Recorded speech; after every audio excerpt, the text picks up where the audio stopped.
Hello! లక్కీగా అండి play స్కూల్‌లో జాయిన్ చేశాము. నెక్స్ట్ ఇయర్‌కి కొంచెం అలవాటవుతది. 2 మంత్సే కదా అని. వెళ్ళేటప్పుడు ఏడుస్తదేమో అనుకున్నా. బట్ జాలీగా వెళ్ళిపోయింది. నాకే కొంచెం డల్‌గా అనిపిచ్చింది. ప్రతి ఇంట్లో చిన్న కూతుర్లున్నారంటే వాళ్ళు రౌడీలే అసలు. మా ఇంట్లో లక్కీ కడి రౌడీయిజం చివరి క్లిప్‌లో యాడ్ చేశాను. వీడియో చాలా బావుంటది. స్కిప్ చేయకుండా చూసేసేయండి. ఏమని ఏడ్చా స్కూల్లో? స్కూల్లో ఏడ్చా. ఎందుకు ఏడ్చా? ఏం కావాలి అని ఏడ్చా? అమ్మ కాళ్ళు ఏడ్చా. అమ్మ కావాలి అని ఏడ్చావా? హ్మ్. వెళ్తావా రేపు స్కూల్‌కి? వద్దు వద్దు భయం. భయమా?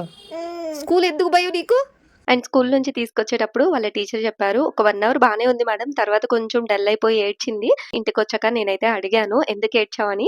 ఎలా సమాధానం చెప్తుందో చూడండి. ఇంటికొచ్చేటప్పుడే ఫుల్ నిద్రగా వచ్చింది. రాంగానే తినేసి పడుకుంది. నా కేక్స్ చూసారా ఎంత పర్ఫెక్ట్‌గా బేక్ అయ్యాయో. ఈ మధ్య వీక్లీ ఒక 2 కేక్స్ అన్న ఆర్డర్స్ వస్తున్నాయి ఫ్రెండ్స్ అండ్ ఫ్యామిలీస్ ద్వారా. కేక్స్ అనేవి పర్ఫెక్ట్‌గా వస్తున్నాయి గానీ నేమ్ రాయడమే కొంచెం హ్యాండ్ అనేది షివర్ అవుతుంది. కొంచెం ప్రాక్టీస్ చేస్తే పర్ఫెక్ట్‌గా వస్తుందిలెండి. ఇక స్కూల్‌లో జాయిన్ చేశామంటే కాదు కదా!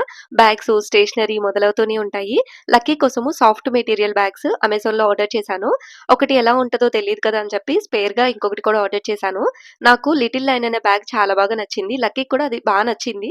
ఎప్పుడైతే సెకండ్ బ్యాగ్ ఓపెన్ చేసి నిత్విక నాకు ఈ బ్యాగ్ కావాలి అందో అప్పుడే గొడవ స్టార్ట్ అయింది.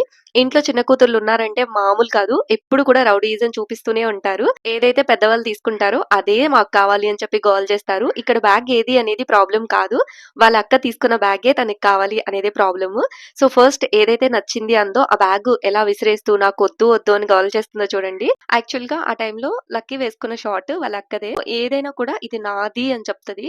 అంత స్ట్రాంగ్‌గా ఉంటది బేస్ వాయిస్ అనేది. నేనైతే ఇంకా కొంచెం కొంచెంగా అలవాటు చేద్దాం తనకు కూడా తెలియాలి కదా అని చెప్పి, లేదు ఈ బ్యాగ్ చాలా బావుందమ్మా అని చెప్పి కొంచెం బుజ్జగిచ్చాను. అయినా కూడా చాలా సేపు అలిగి మూతి ముడుచుకొని కూర్చుంది. కానీ ఫైనల్‌గా అయితే తను ఆ బ్యాగ్ తీసుకుంది.